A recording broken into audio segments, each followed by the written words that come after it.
Just beautiful. So one observation here is just like, some of this car might be slowing down because of the car following, because the car in front of them slowed down, and before the video starts, they started to slow down. And the other thing is like, I would like to see how change of environment actually reduces the speed. So this is very interesting. I would have liked to be there with you and just have some conversation about the situation. How many race crossing were there? Probably just one. Yes, it was just one. And it's interesting. I think it was outside this area, it was 60 kilometers an hour, but inside this area, it was 40. And you can see it's actually in a dip. So, there is some impetus for people to come down the hill quite quickly. And I think, having this one crossing here, just where all the shops and things are, slows it down exactly where it's needed. Oh, that's very interesting. So maybe let me use that. So this is one of the things I really like about you, how you are like out there, just like, observing the community, working with the community, and use your knowledge and experience and practice to sort of, make community a better place for people and everyone. So let me start sort of with introducing Prue to you. I've got like, a 20-page document in front of me, which I've summarized into a few points. I'm a really big fan of Prue. She's one of the practitioners that I want to have many of them in our sort of, community. So Prue is a specialist in active transport infrastructure and a CP Eng with 20 years of experience. She's the director of Sidelines Traffic and advisor to Queensland Transport and Main Roads and chair of Engineers Australia Women in Transport Group. A fantastic course, Prue. Thank you very much for that. Prue has provided technical guidance and direction on active transport projects across Queensland, working closely with local government practitioners. And we know that almost 40% of road trauma is in local government. So another really worthy cause. Prue has delivered training and new technical guidelines for walking and cycling infrastructure, authored the Race Priority Crossing Technical Guideline, and observing a widespread uptake of them in Queensland since 2019. Contributed to publication of new technical guidance for race crossing as roundabouts in Queensland. Also, another passion of Prue is children's safety, and she has worked with schools and parents to understand their safety concerns as a sort of, engaging with community and understanding the concerns. And Prue was also very passionate about understanding communities' concerns and include them in their design and planning and providing for them.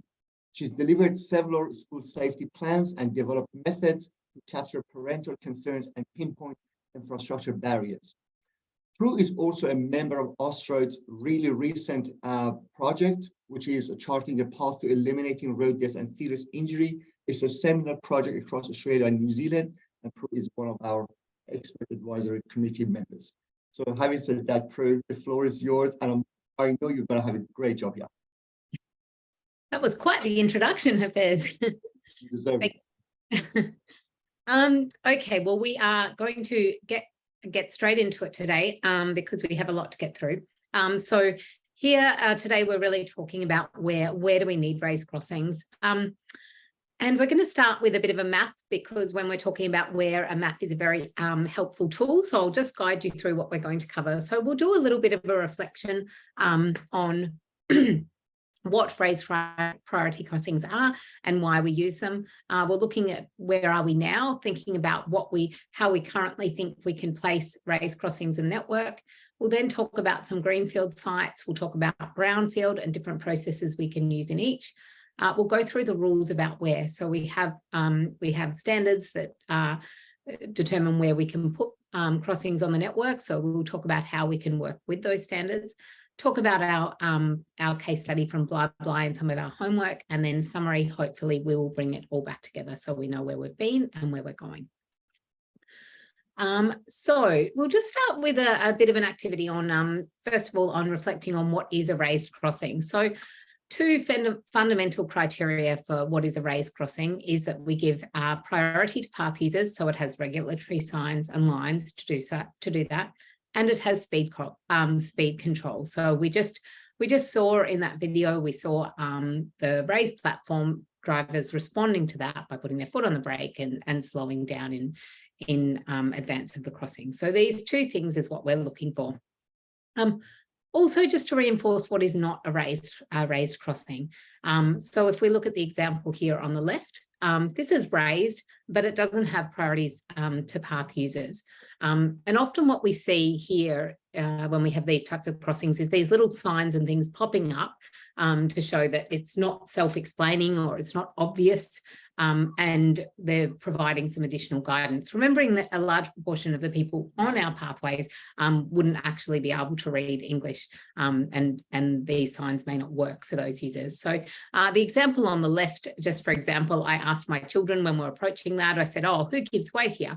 And the kids were responding to the raised platform and the line marking, and they said the cars give way, and so they weren't taking notice of these signs that had popped up. So when Bridget talked about things being obvious last time in last session, this is really what we want to do. We want to be making it obvious to all users who has to give way. So we've got another example here, no priority to path users, so it's not that self-explaining. We might still be getting a safety benefit from having the raised crossing, but we do have the confusion coming in there as well. Action time. So I'm going to wake everybody up straight away, and we are going to be doing a few wombats up and wombats down activities. So basically, if you agree that it is a raised crossing, I want you to do wombats up in the chat, or a yes, raised crossing, and if not, it's going to be wombats down. So he is pretty judgmental, our wombat. So is this a raised crossing? So just use the chat, everybody. Pretty obvious. Yep. Wombats up. That's fast typing. Yep. We've got pretty much agreement there. Yep. Judgmental wombat is happy with that. What about this one? Is this a raised crossing? We've got some no's. Yep. Same thing happening. Wombats down.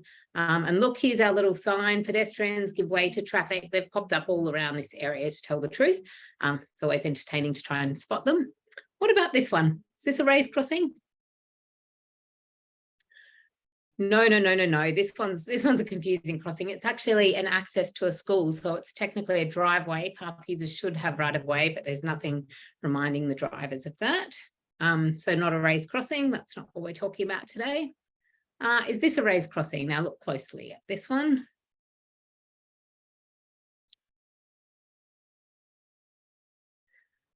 Got mostly yeses and a couple of no's. So it is a raised crossing. It's not quite as obvious as the zebra crossings, and it's not so easy to see here, but you'll notice that there's some give way lines in the background. So there's give way lines and signs. If you were approaching from the driver's perspective, you would see the clear give way lines and signs. So we'll talk a little bit later about the different types of priority crossings.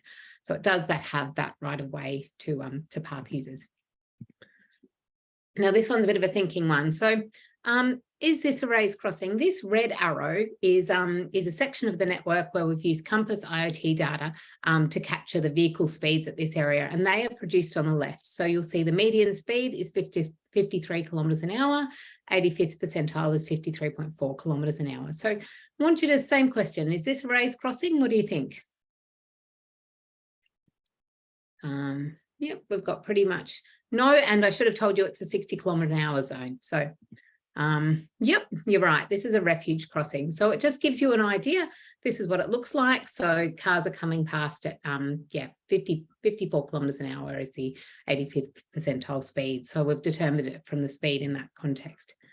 Again, it's actually the same site. Is this a raised crossing? Just guessing. Obviously, you don't have a lot of information to work with. I actually feel really bad about this one because I'm just deliberately tricking everybody. It's not, but I put it in because it's a very great example. You have all picked up on the fact that we have really efficient and effective speed control here.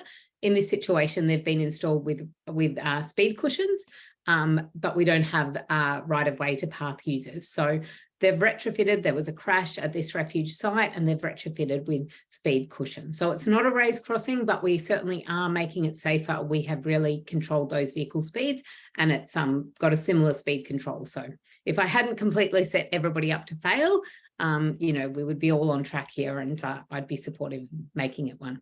But you can see that, you know, that significant increase. We've gone from 53 kilometers an hour, 85th percentile speed, to 32 kilometers an hour. Yes, Hafez. I have a question. Yes. So why didn't they raise it? Why didn't they raise it? It was, I guess this is an example of a reactive project. There was a crash there. They were looking for a quick, cheap retrofit. So this is what they've done. I think this is a really effective way of, you know, making our network safer. It's a supportive treatment. It's not that transformational treatment that a raised crossing is. I think they have longer term plans to put in a raised signalised crossing at this site. I love it as an example, though, to see what can we do with a 60k an hour environment with some speed cushions, and that's a whole lot better. Great. Okay. So where are we now? So the first thing we're going to have a look at is some of the things that we found on our local walk. So what I'm going to do is, in our homework, we asked you to go to to take a walk and identify areas where there were conflicts and areas where you might provide raised crossings to treat those conflicts. So on these little maps, I've identified the conflicts as a red dot and the raised crossings as a green man. So I've just taken a couple of different people's responses, and I've put them in today's presentation. So this one is Palmerston North in New Zealand.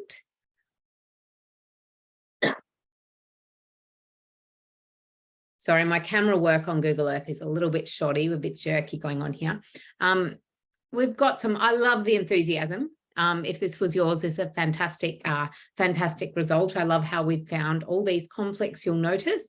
Along the side roads, it's a really busy happening area here. It looks to me like we have a school, we have shops, we have commercial areas, we have houses, we've got a little bit of everything.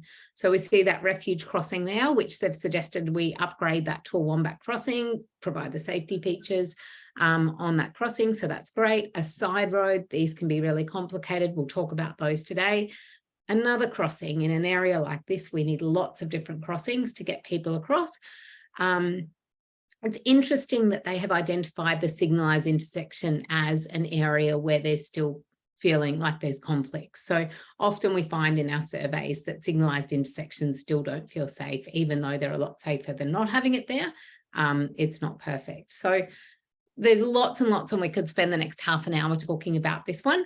But really what I want you to think about is seeing that we are looking at mid-block examples, side roads. We have a signalised crossing here. There's always the option to raise that crossing, like we saw in that video at the front. Yeah, and so gives you an idea of the kind of sites that other some of your colleagues are identifying issues, and also where they're thinking about raised crossings might be appropriate. Anyway, we'll go on to another one. So we've had a few roundabouts in this course. Now I'm just trying to remember where this site was. Someone can put it in the chat. I've been through, here we go. So this, oops, that one didn't work. This one is it's near Altona in Melbourne. And so what I find interesting about this one is that we have quite a busy road. It looks like it's through an industrial area. And they've identified all the side roads along this walk as areas with potential conflict. So often when we've got a really busy road, and if the vehicle speeds aren't slowed down, it's difficult to determine which vehicles are actually turning. And so additional treatments are needed there. Roundabouts can be really challenging to pick a gap in traffic. So we've identified a roundabout here. Again, another roundabout. Here, when these roundabouts are really busy, what I've noticed is people can give way to everybody on the roundabout rather than just the turning vehicles. So it can help provide that kind of predictability. And we've got another example here where they've identified conflicts as well. So busy road, but we've got predominantly single lane roundabouts and suggesting some crossings to support those side road treatments. Just another one, this one is in Yeppoon in Queensland. So we're talking about central Queensland there, about halfway up the Queensland coast. Again, really have a look at this roundabout. It's enormous roundabouts, but single lane, and we can still treat these kind of contexts with grade crossings. Often that works really well because we've got the vehicle speeds already managed by the roundabout, but we have that problem where it's really difficult for people to predict where vehicles are coming off the roundabout. And one more, which is just a side road crossing. This one is in New Zealand, just another example of where we've got quite a busy road and someone's identified the conflicts of that side road. So we'll have a look at some of our surveys a bit later and see how that pops up again. So what did we think about when we were installing crossings? So I've just plotted some of the results from our survey, so you can have a look at that. So nearly everybody was thinking about road safety and places I think a raised crossing could improve safety. Everybody nearly was thinking about their own experiences. We had most people thinking about places that children might have trouble and places that they've noticed people having difficulties.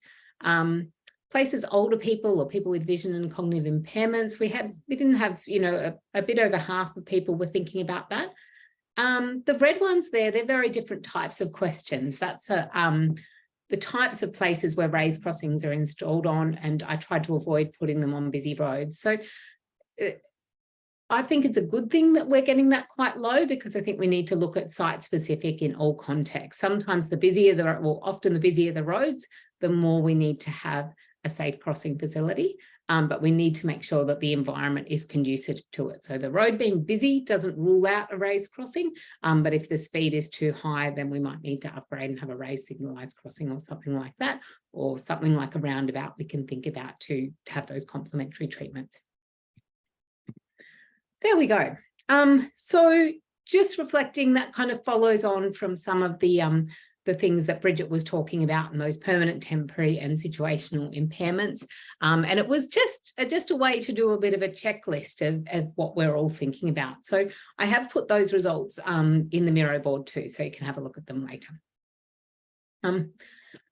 So just to summarise, and we'll talk more about the blah stuff in the survey later, but basically we gave you this activity so you could experience being a survey participant, to get your ideas about where there's risk and where we need connection, we need better crossing facilities. So we wanted you to have the experience of, okay, this is what it's like to be a member of the community, and also what are your colleagues thinking about, so you can have a look at each other's thinking there as well.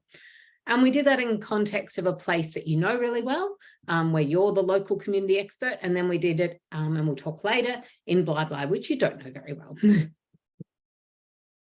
That was the point of that.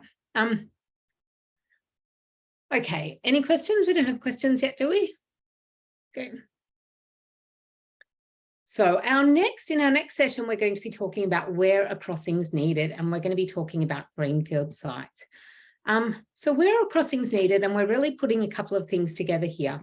The places we need them is where there's risk and where there's connection.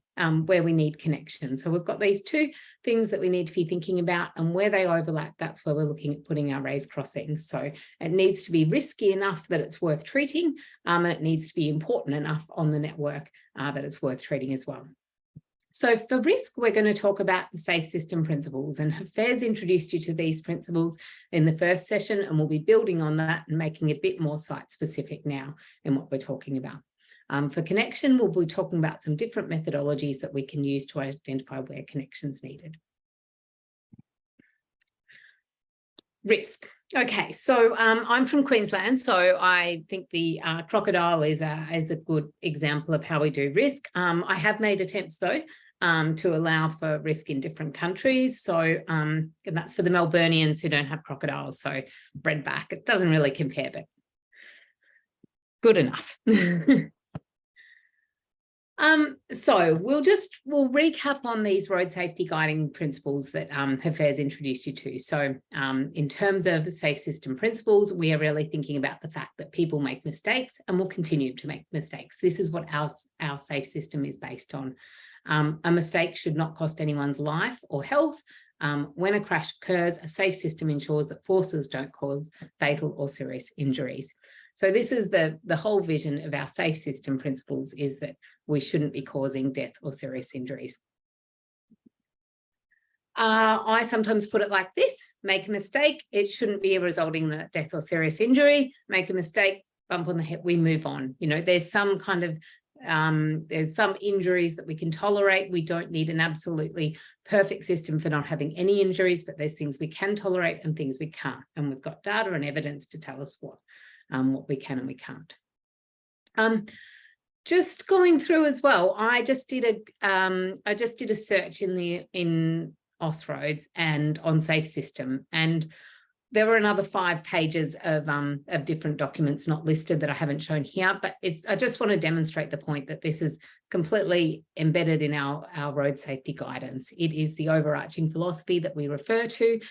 Standards are great when we've got a really clear-cut kind of solution for a specific site, but this is what can tell us what to use where and whether we're aligned with this Safe System principle. So it's well and truly embedded now. Today, what we're going to use is the sustainable safety principles, and we use these, it's 5 principles: functionality, homogeneity, predictability, state of awareness, and forgivingness. Now, they came from the sustainable safety principles. I've been using them for a number of years now. They're embedded in a lot of the Queensland guidance for active transport.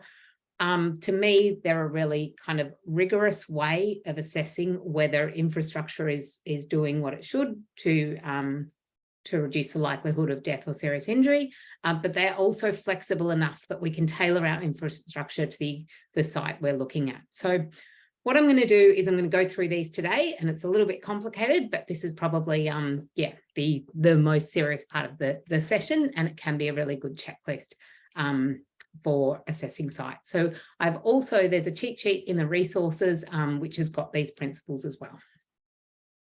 Okay, so the first principle is functionality of streets, and that's acknowledging that streets should be designed to have either a through function or an access function, or somewhere in between. So for an arterial road, if we look at this map here, the orange shows the higher order roads that have a through function. So they should have minimum intersections, and the priority in these areas is through. For local streets, it's really about having that access function. So it's a low speed street, lots of access. Access is also about exchange. So think of movements going in different directions. We haven't got everything just going in one linear direction with the priority of going as fast as we can. We've got our priority is to get people in and out of different places. So much more conducive to walking and riding and things. Collectors in the middle have a through function mid-block is how they're supposed to be designed, with these access functions at intersections where everybody can change directions. So think of a 2-lane road with a roundabout in it, and you can provide crossings at the roundabout and have those access functions. So that's in a perfect world. However, we often don't have a perfect world, and that's where we have to acknowledge that we've got roads that are actually really kind of trying to do a through function as well as an access function. And think of your arterial roads or sub-arterial roads that have got driveway accesses and shops and all sorts of things going on. So these kind of roads we call grey roads, and that's when we've got lots of things going on and it gets risky. So where we can't achieve this kind of single function of the road in terms of through or access, then we need to provide adequate safety with safe speeds. So that's what our safe system kind of says with the functionality. Ideally, we would have it for a specific function, but if we can't, we use speed to manage that risk. So what we see here as an example, if we've got kind of a higher order road across the major leg of the T intersection, but then we have the access function happening at the side road, and we can see here we've got really kind of large radius corner radii at the slip lanes, and what that does is that means that the vehicles aren't slowing down, and we've got that exchange function, but we're not protecting users with safe speeds. So that's an example from a previous homework where someone suggested raised crossings here to provide for this kind of access function of pedestrians. Homogeneity. So homogeneity is about having equality in speed and direction and mass at higher speeds. So really what we want to be doing is we want to be separating the big fast stuff from the little slow stuff. And that's what we're trying to do. Obviously, when we get to crossings, we can't do that. So homogeneity then is about really slowing the speeds down to have similar speeds at those conflict points. So that's what we're trying to do at a raised crossing. We're trying to slow the vehicles down, the big fast stuff, at the crossing points and the conflict points. So we, as part of a safe system, we can reduce speeds, you know, an entire precinct or an entire street, or we can just reduce them a little bit and then really focus at having these safe system speeds at the crossing points. That's another way we can approach it. Predictability. So this is a really important criteria, which I don't think is picked up in a lot of our guidance. And I find it really useful because often we'll have sites that work quite well on all the other fronts. And I think what's going wrong, and it's often that predictability. And that's where users can't predict the path of travel of others. So what we want is that we want users to be able to predict the path of travel of others and predict their own path of travel and whether they need to be giving way to someone else as well. So I'm just going to show you, I've got a little video here.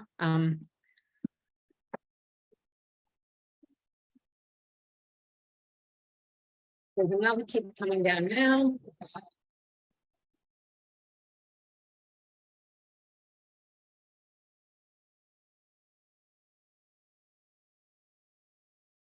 So hopefully everybody could see that. So what's basically going on there is those kids, if they can maintain their speed across that side road, they can get all the way to the school without taking another pedal on their bike. So they've got a fair amount of a fair reason to try and maintain their speed there. However, what's going on is it's pretty difficult for them to tell if any of those cars that are driving along that road are going to turn left. And if they are going to turn left, then there's no way that child is going to be able to stop in time. There's no way that driver is going to be able to stop in time as well. So a crash is going to happen. So we want to make it really obvious and really predictable what's going to happen in time for to prevent a crash, and make it really obvious who needs to give way to who at that side road. Do people know who should have, if that grey car was going to turn left there, who needs to give way? The kids coming down the hill or the driver in the grey car? Anyone got that? David Wu. Yep. We're pretty much onto it. That's right. The driver in the grey car needs to give way when they're turning in there, but there's nothing in the design that makes that self-explaining. And in Queensland, it's very unlikely that they will unless we have a prescribed treatment there. So that's how that works. So predictability in terms of being able to predict the path of travel of others and work out who needs to give way. This is how we treat a side road like that. So we slow the drivers down with the raised platform, make it really clear who has right of way. One of the things we've done here as well, so this is a side road that's been treated just around the same school. And what we've done there, we've got the give way signs and lines. We've also treated the path in a yellow treatment across the path. The reasons we've chosen that is because it's similar enough to the path colour that it makes it obvious that the path is a continuous facility, but it's a specific colour so that we can train the children to say, hey, when the path turns yellow, you need to check for cars. They don't have to give way, but they are the backup if it fails. So similar with the green treatments that we use for conflict zones for bikes, on shared paths, we can use a different colour for that. And then what we did as well was we had a video for that as well, so that we could actually train the kids in a video as well. And that's an example of that. I think I've put that in the chat, in the Meribot as well. So the next one is about state of awareness, and this acknowledges the cognitive limitations of users.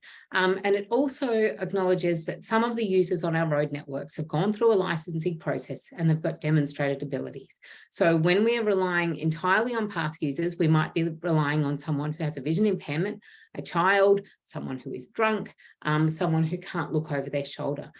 When we're relying on a driver, they have gone through a licensing process. So if we think about this side road crossing, this kid who's just about to cross the road to go up to their school, they need to think about, first of all, those left turning vehicles, then the right turning vehicles, and then vehicles exiting. So we've got 3 different directions of traffic.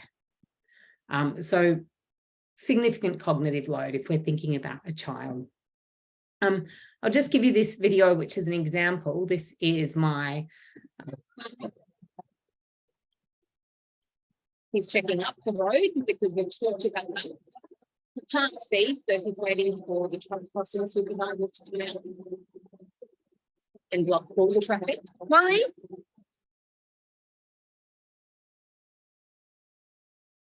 So basically what happened in that video is that he concentrated really hard on that busy road because they come really fast around that left turn. So we've concentrated on that. Then he checked for the right turning vehicles coming in, which he often forgets.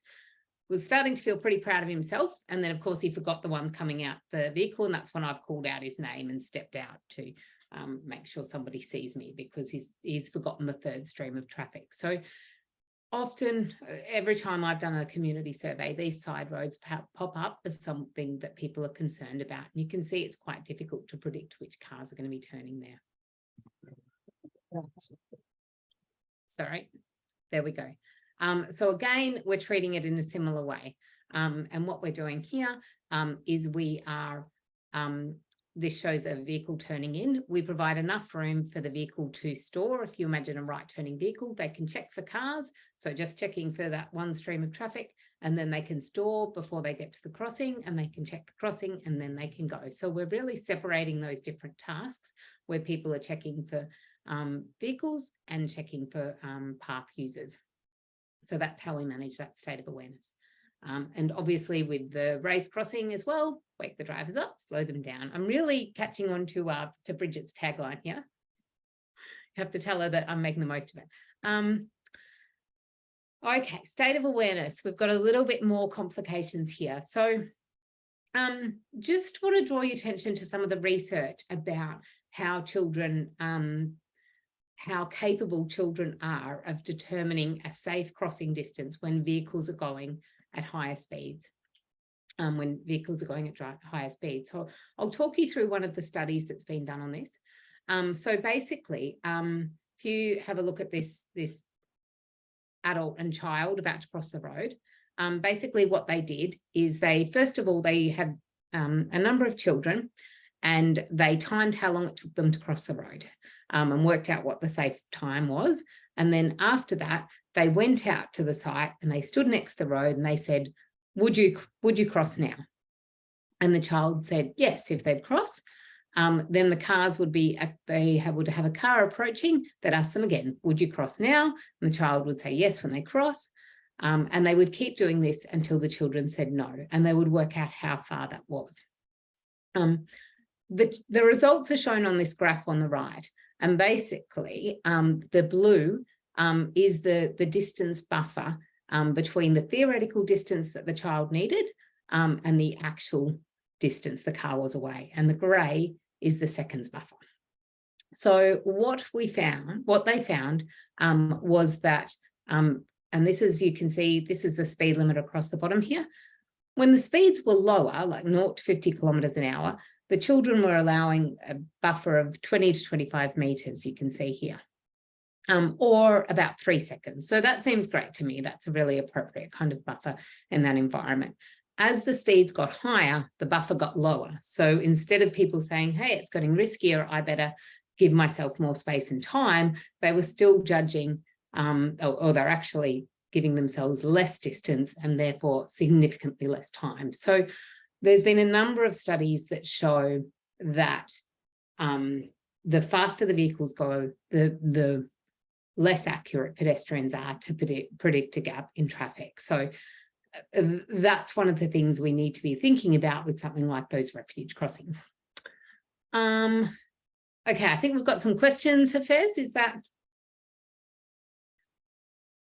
Yeah, we've got a number of related questions. So let me start with the first one from Vishnu.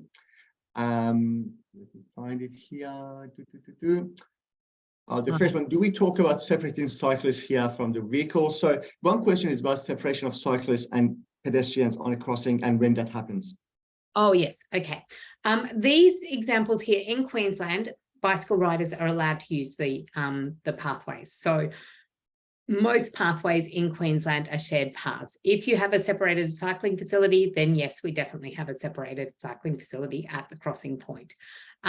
What happens? Yeah, so most of these examples here with the yellow crossings, they have mostly been providing for these local trips for primary school children when you would expect the bike riders to be sharing. Okay, fantastic. And so do we have any guidelines around when would you segregate them? Do we have guidelines? Yes, separation is preferred. Like it's people walking and riding always prefer to be separated. So if there is space available, that's the preferred option. Let me see.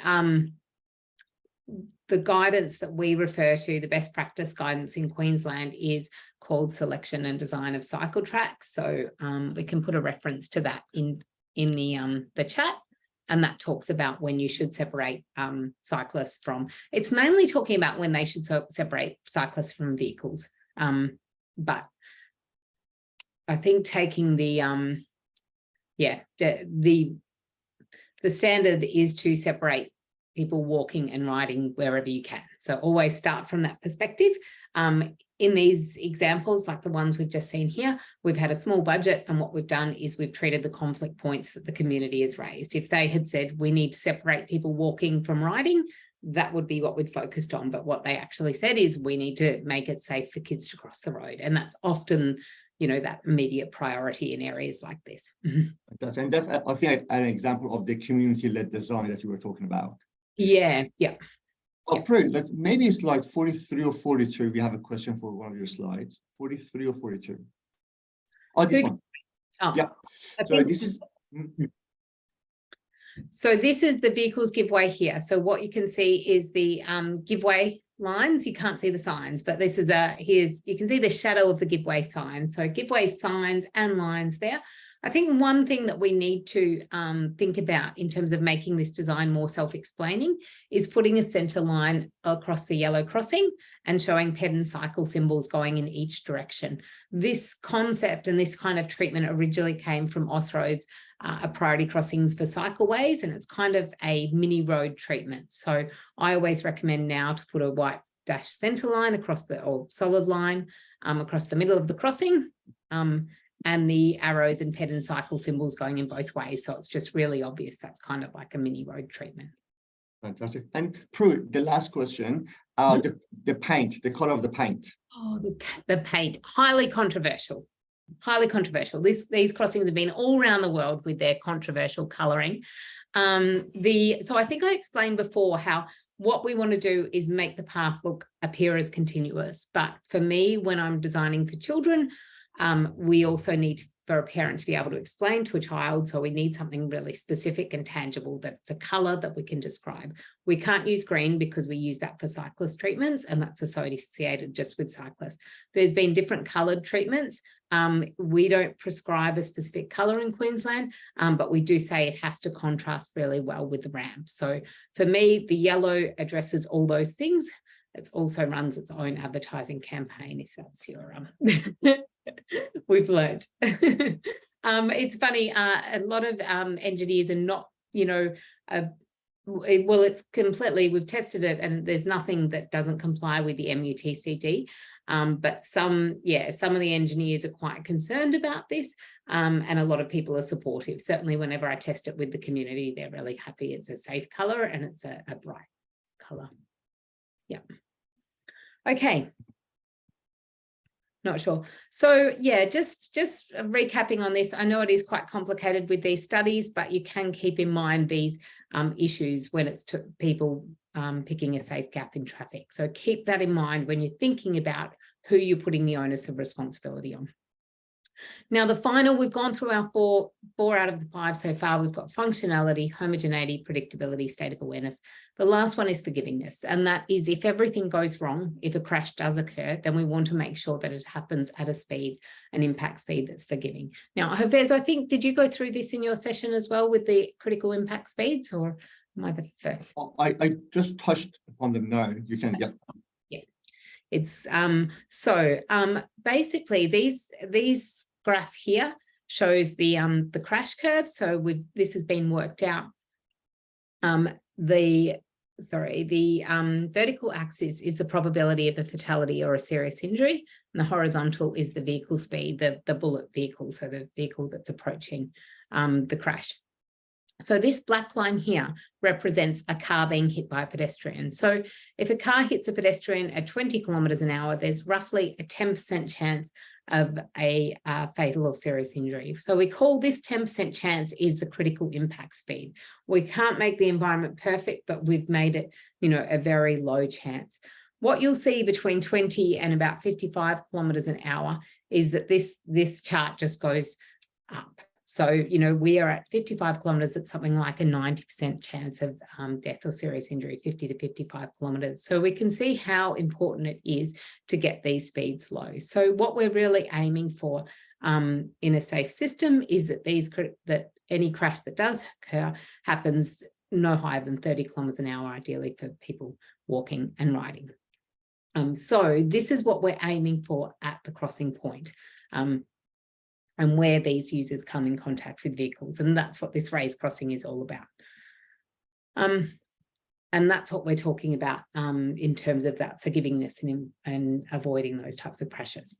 So session 4 will go into more details about ramp gradients as well, but also just thinking back when we saw that example from the refuge crossing that was retrofitted with the cushions, we saw it go from about 55 kilometers an hour to under 35 kilometers an hour. So we're getting really close to those critical impact speeds and establishing something that's a safe crossing. I'm just seeing Matt's comment about the zebra crossings.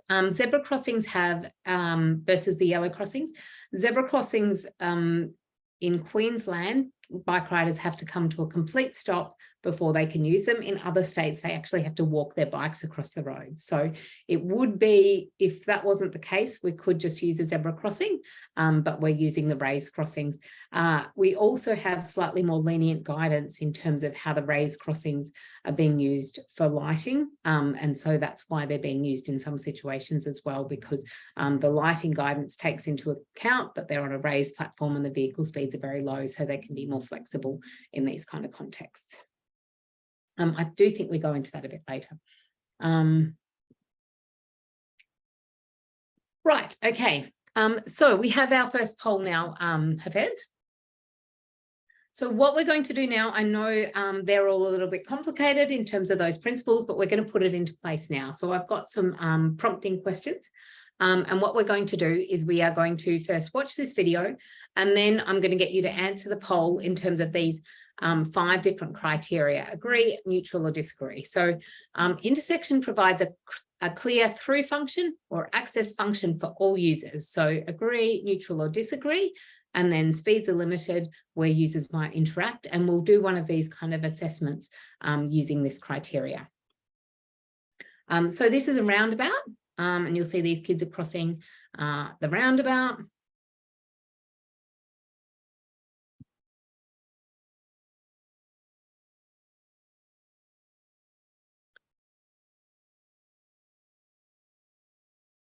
So thinking about whether this is a clear through function or access function, or if it might be in that more grade road.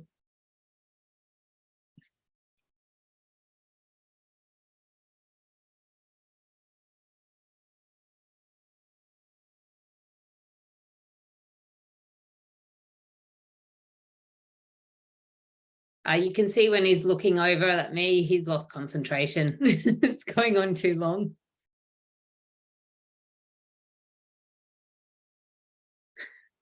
He's checking.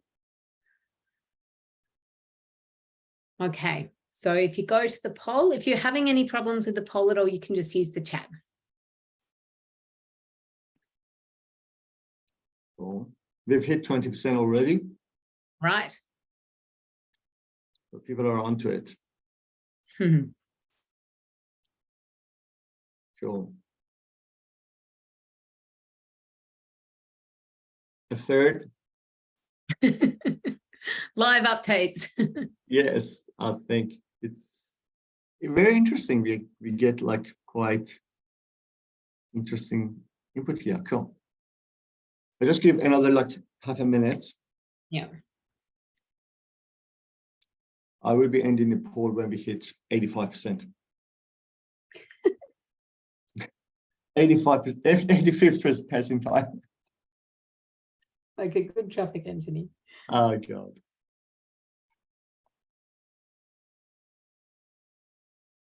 Awesome. Okay, how are we going? I'm ending and then share results. I'm sharing the results now. Okay. Can you see them?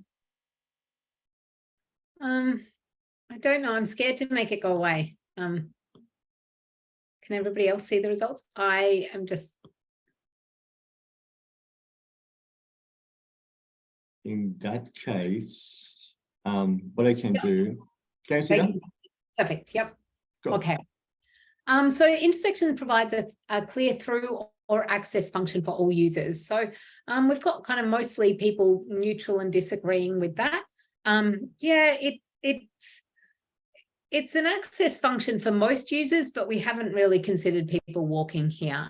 It's interesting in these older roundabout designs, often there's not even a cut through for pedestrians. And I think I've seen guidance that says put the crossing as far away from the roundabout as possible, acknowledging that it's not really a safe place for people to cross. So most users have been provided with that access function, but not people walking or riding in this situation. Speeds are similar where users might interact. So most people are disagreeing with that. So yeah, for most of the cars, their speeds will be similar, but for these users, not at all. So it's difficult to tell in a video how fast the cars are coming through, but there's very little deflection on this roundabout and they're coming through really quite quickly. So it's not going that well in that regard. It's easy to predict the path of travel of other users. So for these path users, it can become really tricky to work out which cars are actually going to be exiting the leg of the roundabout that they're trying to cross versus the ones that are turning right. So then they end up giving way to everybody on the roundabout as well. So that's a common challenge with roundabouts. Inexperienced users are not relied upon to judge complex environments. So we are in this context where we're reliant 100% on the inexperienced users. So what we'd see otherwise is we'd see drivers slowing down and giving way to these users or making sure they weren't going to step out or something, but that's not what's going on. And crashes are not likely to cause serious injuries. So yeah, I would suggest that in this kind of environment, there's nothing to slow the vehicles down, and the roundabout's not even doing a particularly good job of that. So not great, but we will have another chance, different roundabout. So we've got exactly the same activity, but we've got a new video. So I'll play this one.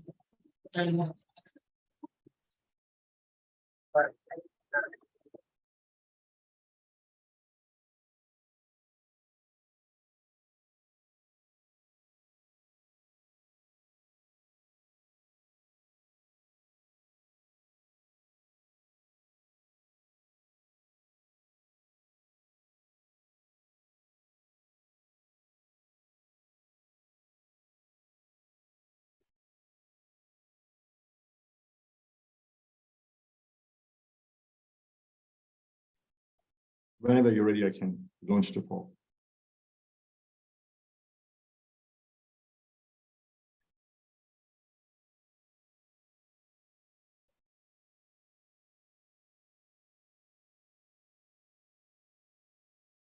I'll just leave it there.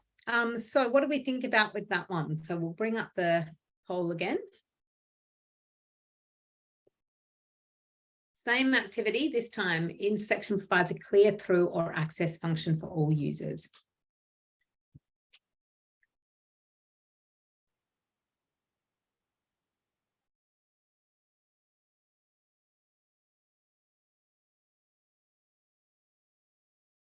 It's also decisive when you've only got one user responding.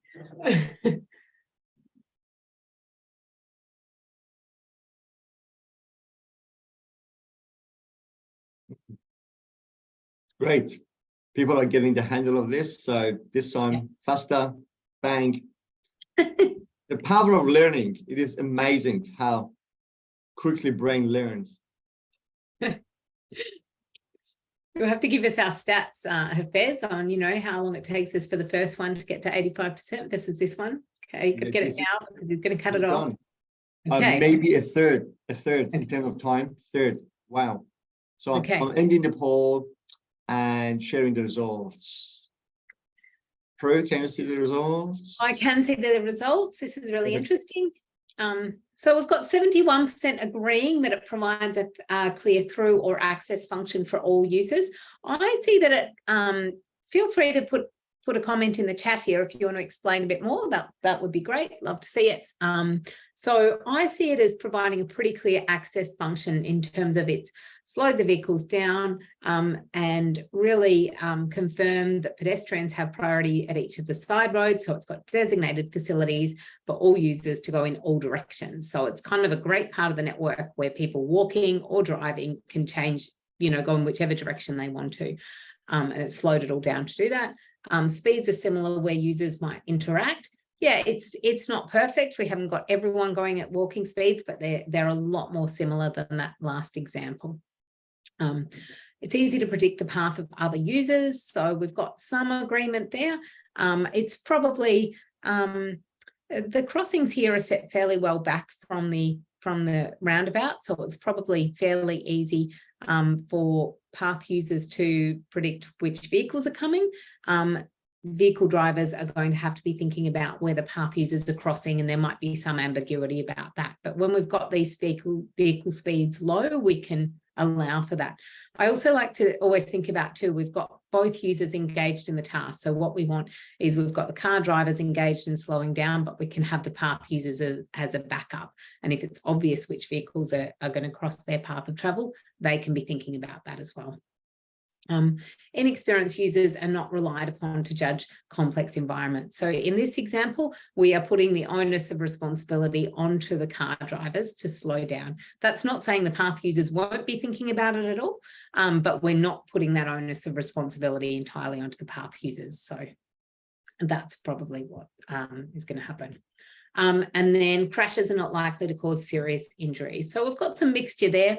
We're getting, you know, we're probably pretty close to these safe system speeds, but if you look at the specific users in this environment, we've got older users as well, and they might be more likely to have a serious crash as well. But we're getting closer. We've made an improvement there.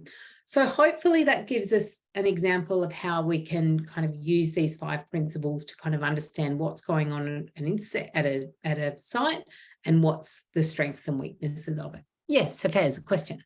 So what is the speed limit at this location? Oh, that's a good question. I can't remember if there's any signs coming into this area. I would guess, I think it's 40 kilometers an hour on the main street. And yeah, if I think people wouldn't be doing much more than 40 kilometers an hour, even away from the roundabout.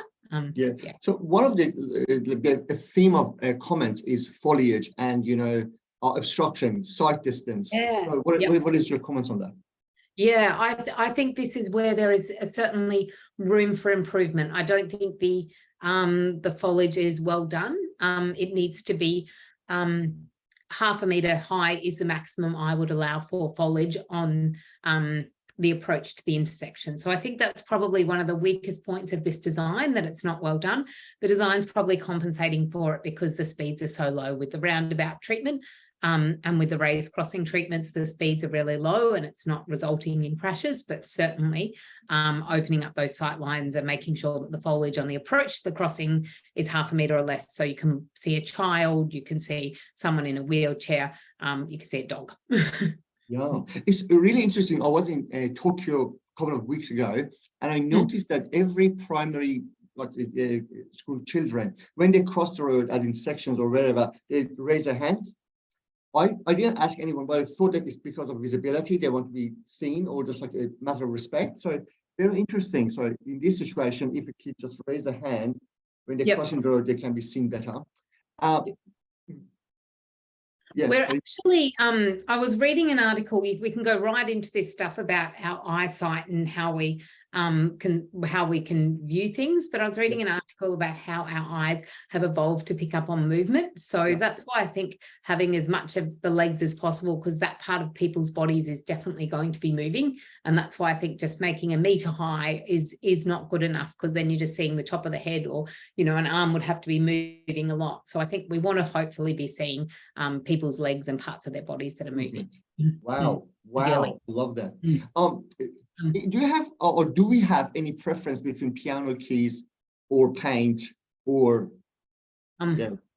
piano keys? So we recommend in Queensland now that piano keys are installed, they're universally recognised. It's that instant recognition. So if I was involved in this, I would recommend putting the piano keys on these platforms to just to make it even more obvious as well. And then everybody knows that there's definitely a platform there and can drive to accommodate that. So fantastic. And another question, I think, so speed reduction. So one crossing, a number of them, what is the preference? Because I think there's also the balancing of cost and also inconvenience and, you know, necessity and desire line. So what are your comments on that? On crossings, well, it's good to keep in mind that what we're aiming for is 30 kilometres an hour at the conflict point, 30 kilometres an hour or lower. So there'll be some, like in when Transport and Main Roads develop their guidance, in some roundabouts, they won't need a raised crossing. Not very common, but that is if the vehicles are already going at 30 kilometres an hour. So think of a really tight little street network with quite, you know, really tight, those little cobblestone areas of Melbourne or something like that, where you've got a little low volume roundabout. Vehicles might already be at 30 kilometres an hour, and then you just need a zebra crossing. That might be appropriate. In most situations, we do need to provide a raised crossing. And what we generally rely upon is that we can use that raised crossing to take about 20 kilometres an hour off the existing speed. So that's why I put that example in at the front where we had the refuge crossing, and it was vehicles were going at 55 kilometres an hour, and it was kind of, yep, to the book, let's take 20 kilometres an hour off on that, and we had it at just over 30 kilometres an hour. So I think the more we get more data, more of that site-specific data to establish these, you know, what's happening there, the better. And I think with things like the Compass IoT data, it's a really great opportunity to say, hey, what have we built and what have we achieved? But the more we publish that data and check out different sites and things, the better. Oh, fantastic. Well, thank you, Fran. Well, I better I feel like we're almost on time, but not quite. I've got another little activity here. So this is some of the Compass IoT data as well. And I'm asking, is this a raised crossing? So the green dots are the non-braking vehicles and the orange dots are the braking vehicles. So, you know, knowing that you really can't trust me with this stuff, just give it a go. No. And yes, where we were talking about was just on the through road there. Yeah, probably not. Oh, I like this probably, that's smart. Can't trust me. Yeah, it's not a raised crossing, it's a zebra crossing. So this crossing site is just to the left. These little boxes is me looking at how we could retrofit cushions to it. So it's already got priority. It's already been working reasonably well, but people are concerned about it. Popped up in a community survey. This is the kind of retrofit treatment that you could use in that situation. And I've put those two case studies together because they actually helped inform each other. So this is some of the braking data that I've used from Compass IoT to have a look at what's going on at these crossings, rather than me standing at a crossing, just to see what's going on from a broader perspective. So same question, is it a raised crossing? What do we think about for this one? More than likely, I like it. Tim's going really well here. Yes. So yeah, so it's great. This is the kind of thing we can do now. We can check out what's going on there. Are people braking? So yeah, that's a raised crossing there. I'm struggling to remember where that is now. Okay. So we talked about places where we're thinking about in greenfield sites, about where there's risk and where there's connection. I'm just going to go through connection really quite quickly, and I'm a couple of minutes behind. So where are crossings needed in a safe system? I'm going to talk about connection now. So I just want you to think about here, have a look at this map, and I just want to have a think about where are intersection, where's connection needed? Where might people need to cross roads in communities? And can anyone recognize this map and where it might be from? This is a Strava heat map. So this is showing the, and it's just filtered for people walking or running. Anyone know where it might be from? Okay, Michael said, is this from the homework? Yes, it is. This is Blythe Light. I think we have to do a prize for that one, Hafez. Yep, this is Blythe Light. So, yep. John was the first person. So John Gravich. John Gravich. Yep. Yeah. So, yes, our homework. I just put this in here because it shows where people are walking, and it's nearly every street in the town. People are walking most places, and we need a fair amount of connection. Where is connection needed? So I've just got an example here of, looking at a section of the town and where we might need connection. And I'm not saying that all of these sites need to be treated necessarily, because we need to overlay them with risk, but we need a lot of connection. At every side road, we can expect to have people just like vehicles. We can have people expecting to be able to move into the side road, to be able to cross the side road, to access shops, hospitals, schools, playgrounds, parks. It's amazing how often it comes up in our surveys that where do people want to walk? They want to be able to walk to the local park. So it doesn't have to be a grand attractor for people who want connection there. I've got a quick task, and this is about a growing network. So we're going to go to the Miro board. And basically you're managing an application for a subdivision east of a town centre. So this is our new development over to the east here.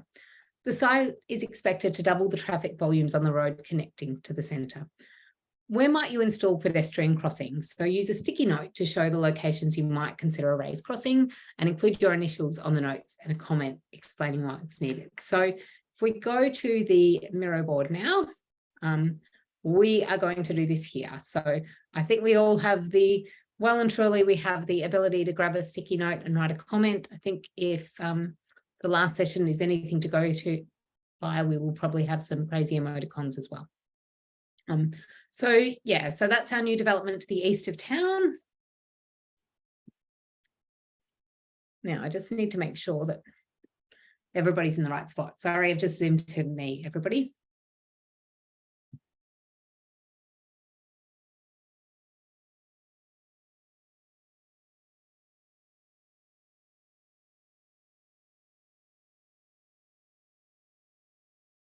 So everybody worked out where the new development is. It's just here over in that northeastern corner. Got a township.